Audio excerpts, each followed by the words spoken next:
ভাতের প্লেট নিয়ে যাইতেছি, একজনের লোকে ধাক্কা লেগে আমার হাতের থেকে ভাতের প্লেট পড়া ভেঙে গেছে। তো ভেঙে যাওয়ার পরে তখন আমারে বলতেছে কি তোরা আজকে বাইর করে দেবো, তোর দিয়ে আর কাজ করানো যাবে না। তখন আমি বললাম ভাই আমার ভুল হয়ে গেছে, আমার মাফ করে দেন। কয় এদিকে আয় তুই আমার সামনে। পরে সামনে গেছি, তো তখন আমার করলো কি আমার এই হাতটা ধরলো এইভাবে, এই ধইরা যে এখানে পাক করে তরকারি ভাত রান্না করে লাকড়ির চুলা, ওই সময় তার গ্যাস ছিল না। আমার হাত ধরে নিয়ে জ্বলন্ত ওই চুলের থেকে জ্বলন্ত লাকড়ি লয়ে যে আমার এখানে ধরছে। তো এইখানে যে ধরছে ওই এই দাগটা তো এখনো আমার আছে, এটা তো আর মিথ্যে না। তা আমি এইভাবে যে হাত ধরে এখানে আমার লাকড়িতে ধরে রাখছে, আমি তো সিকির পারতেছি মা রে বাবা রে, মা বাঁচাও বাবা বাঁচাও, আমার মাইরে ফেলাইলো। তো ওখানে তো আর কে কার কথা শুনে, কারণ আমার তো একটা শিবির ভিতরে নিয়ে গেছে। একটা জ্যান্ত মানুষকে যদি কোনো মানুষ জ্বলন্ত লাকড়ি যদি এখানে ধরে রাখে তাহলে তার কি অবস্থাটা হইতে পারে। 1 বছর ঘুমাইতে পারিনি, এটার জ্বালা যন্ত্রণায় না। কিন্তু ওই যখন আমার ছ্যাকটা দিছে ওই দিনের কথা আমার মনে হইলে আমার ভিতরে অনেক কষ্ট লাগে যে ওই দিন আমার সাথে কি করা হয়েছিল।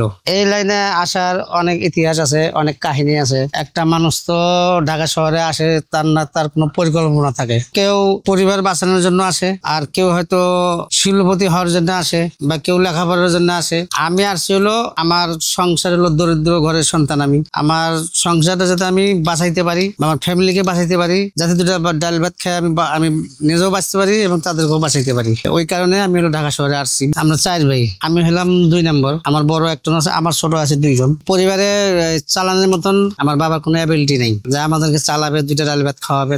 সে হলো তার টিবি রোগ ছিল। আমাদের কোনো সয় সম্পত্তি ছিল না, আমার বাবার কোনো সয় সম্পত্তি নেই, শুধু বাড়ি ভিটা ছাড়া কিচ্ছু নেই। একজন মানুষের যদি বাড়ি ভিটা ছাড়া কিছু না থাকে তাহলে ওই পরিবার তো চলতে পারে না। যখন দেখলাম যে আমরা ছোট, আমরা পরিবার চলে না, তখন আমার আম্মা খাওয়ানোর জন্য করলো কি যে এই বাড়ি থেকে তো ওই বাড়ি থেকে তো একটা গ্রামে বাড়ি থাকলে আশেপাশে অনেক ঘর বাড়ি থাকে না, আত্মীয় স্বজন থাকে না। দেখা গেছে আমার আত্মীয় স্বজনের কাছে যে বলতো যে 1 প্লেট ভাত দেন, আমার সন্তানটা না খেয়ে রয়েছে। তো একদিন এরকম হঠাৎ করে এই খাওয়ান নাই। তো পরে সকালবেলা ওইটা এক বাড়ির মধ্যে গেলো, যে বললো কি যে আমার বুবু 1 প্লেট ভাত দাও, আমার পোলাপান গুলা মানে না খেয়ে রয়েছে, ঘরে চাল নাই, রান্নার মতন কোনো কিছু নাই। তারপরে আম্মা বললো কি, আম্মারে বললো কি কয় ভাত তো রান্না করেছিলাম শেষ হয়ে গেছে, তো কয় ভাতের যে পানি আছে ফ্যান, এই ভাতের যে ফ্যান আছে এগুলি আছে, কয় এগুলি নিয়ে তোর পোলাপান তাইলে আপাতত লবণ দিয়ে খাওয়া। তো তখন আমার আম্মা করলো কি ওই ভাত না পাইয়া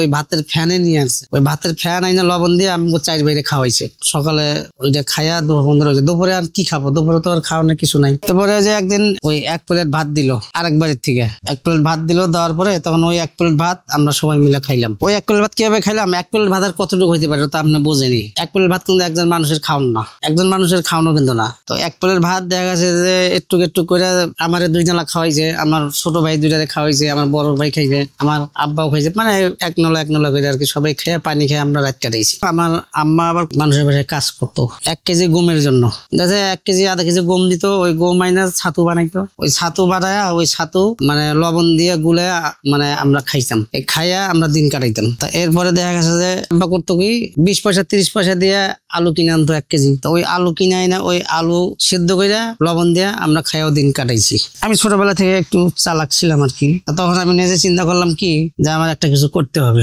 একটা মানুষ যখন পেটে ভাত না খেতে তখন সে তার বসে থাকতে পারে না, সে ছোট হোক আর যাই হোক। ছোট বাচ্চারাও কিন্তু ভিক্ষা করে, যদি পেটে খাওয়ান না থাকে ভিক্ষা করে না যে ভাই আমার 1 টাকা দেন, 5 টাকা দেন। আমি চিন্তায় গেলাম যে আমার পরিবারকে বাঁচাইতে হবে, আমি যতটুকু পারি। যদি টাকা পয়সা নাও দেয় আমার তো 3 বেলা খাবার তো দিবে, তো 3 বেলা খাবার দিলে তো আমি ওখান থেকে 1 বেলার খাওন তো আমার পরিবারে নিয়ে দিতে পারবো। আমি তো 2 বেলা খাইতেছি, 3 বেলায় আমার খাওন দেয়, আমি 1 বেলা না খাইলাম আমার পরিবারটা তো আমি 1 বেলা খাওয়াইতে পারবো। এলাকার এক পাড়া প্রতিবেশী আমার ওই দোকানে চা খাইতে গেছে, হোটেলে চা খাইতে গেছে, মানুষ বিকেল বেলা চা খাইতে যায় না, তখন আমার বললো 1 কাপ চা নিয়ে আয়, একটু চিনি বেশি দিয়া। পরে এই চাটা বানায়া আমি তারে খাওয়াইলাম। খাওয়ানোর পরে কয় তুমি আমার সাথে ঢাকা যাবা? আমি বললাম হ্যাঁ আমি যাবো। তুমি ছোট মানুষ পারবা তো? আমি হ্যাঁ পারবো। তখন আমি বললাম কি যে আমার এখান থেকে নিয়ে যান, এখানে অনেক কষ্টে আছি, আমি একবার 0 পকেটে ঢাকা শহরে আসছি।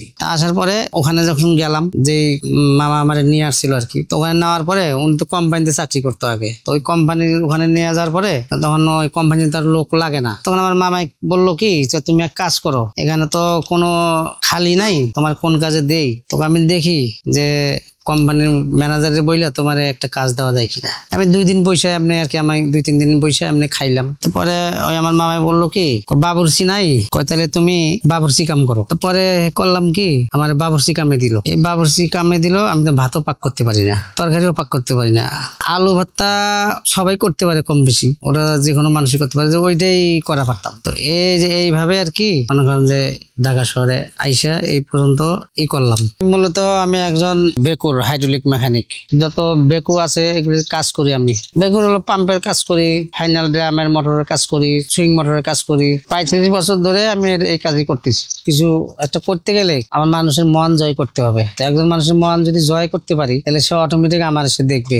তখন আমি করতাম কি, ওই ওনার বিকালবেলা তো রেস্ট নেয়, রেস্ট নিলে মাথা টিপা দিতাম, পাও টিপা দিতাম, এইভাবে কিছুদিন মাথা এইভাবে টাইনা টাইনা টিপা দিতাম, আরাম পাইতো। তারপরে আমার বলতো কি, তো এরকম মানে দীর্ঘদিন দেওয়ার পরে আমার বলছে কয় তুমি এক কাজ করো, তুমি অনেক কষ্ট করতেছো, তুমি অনেক ভালো একটা ছেলে, দেখি তোমার জন্য কিছু করা যায় কিনা। তখন আমার করলো কি, মেকানিকের যে হাইড্রোলিকের যে কাজ করে মেকানিকের যে ফোরম্যান, ওই ফোরম্যানের সাথে তখন আমারে হেল্পার হিসেবে জয়েন দিয়ে দিল। হেল্পার হিসেবে জয়েন দিয়ে দিল। তখন ওই ওনার সাথে আমি দীর্ঘদিন ওনার সাথে থাইকা দেখে দেখে কাজ করতেছি, ওনার সাথে কাজ শিখতেছি, আমার শিখাইতেছে। তো এইভাবে শিখাইতে শিখাইতে বলতে বলতে ওনার সাথে দীর্ঘদিন থাকার পরে মোটামুটি কাজ শিখলাম। এই কাজ শিখতে যে অনেক আমার মায়ের খাইতে হয়েছে, অনেক গালি খাইতে হয়েছে, অনেক লাত্তি খাইতে হয়েছে, অনেক কষ্ট করে শিখতে হয়েছে। ওইখান থেকে ওই কোম্পানির কাজ বাদ দিয়ে তখন আমি নিজে আইসা দেখা গেছে প্রাইভেট নিজের দোকান দিলাম, দিয়া নিজেই ওয়ার্কশপ দিলাম। ওয়ার্কশপ দেওয়ার পরে এই আস্তে আস্তে প্রাইভেট মালিকানা গাড়ি আছে যাদের, তখন আস্তে আস্তে পরিচিতি হইলো যে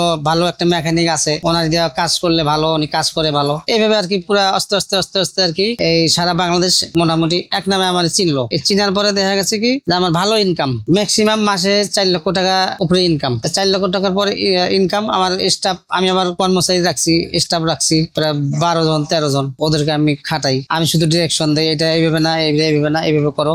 এইভাবে আর কি আস্তে আস্তে আস্তে আস্তে আস্তে মানে আমার জীবনের লাইফটা ঘুরে গেল। আজকে আমার নিজস্ব বাড়ি আছে, এখন নিজের বাড়িতে ঘুমাই। এই টাকার জন্য আমার পুরো ফ্যামিলি না খেয়েছিল, আমি নিজেও না খেয়েছিলাম, কষ্ট করছি। আমার বাবাও মারা গেছে, আমার মায়েও মারা গেছে, এবং তারা কষ্ট করে মারা গেছে। তারা এই সুখটা আমার দেখে যেতে পারেনি। আর এখন আমার কাছে টাকা আছে, কিন্তু এখন তো আমার কাছে এই টাকার আমার কোনো সুখ মনে হয় না।